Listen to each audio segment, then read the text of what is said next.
On February 17th, the state's Economic and Revenue Forecast Council gave its quarterly revenue forecast. What's the outlook? Well, for the first time in 2 or 3 years, it leveled out, and actually the prediction is that it's going to go down a bit.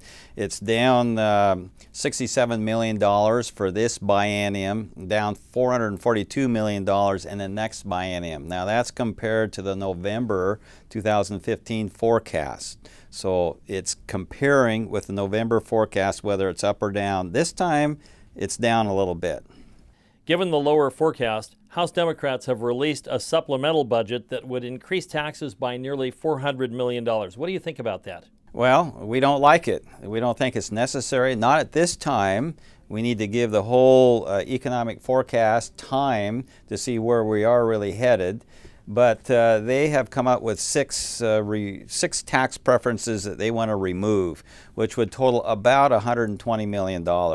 And just very quickly, those six, the first one is REIT, or real estate excise tax, on banks after they foreclose when they sell foreclosed properties. The second one would be a sales tax on non-residences. It would hurt our competitive advantage on border counties. The third is the bottled water, to put sales tax back on bottled water, and then to remove the B&O tax preference on wholesale prescription drugs, which would mean increasing the cost of pharmaceuticals. And then there's one on international investments. If there's a company in the state of Washington that has sales outside of the state compared to inside the state, they wanted to reduce that B&O tax preference, or increase the rate of the B&O tax.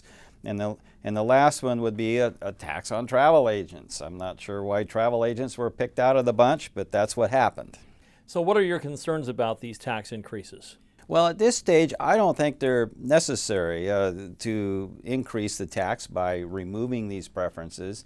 We have a B&O tax in our state, which is fairly unusual. There's only 11 states with a similar type of tax. And so that's a tax on the gross income of businesses. And so it can be very devastating if you have a high volume of business but a very narrow margin of profit. So we've got to be very careful, because we can scare businesses out of our state rather quickly if we're not careful in analyzing each of these tax preferences. Most of them are very necessary to keep a competitive advantage in our state.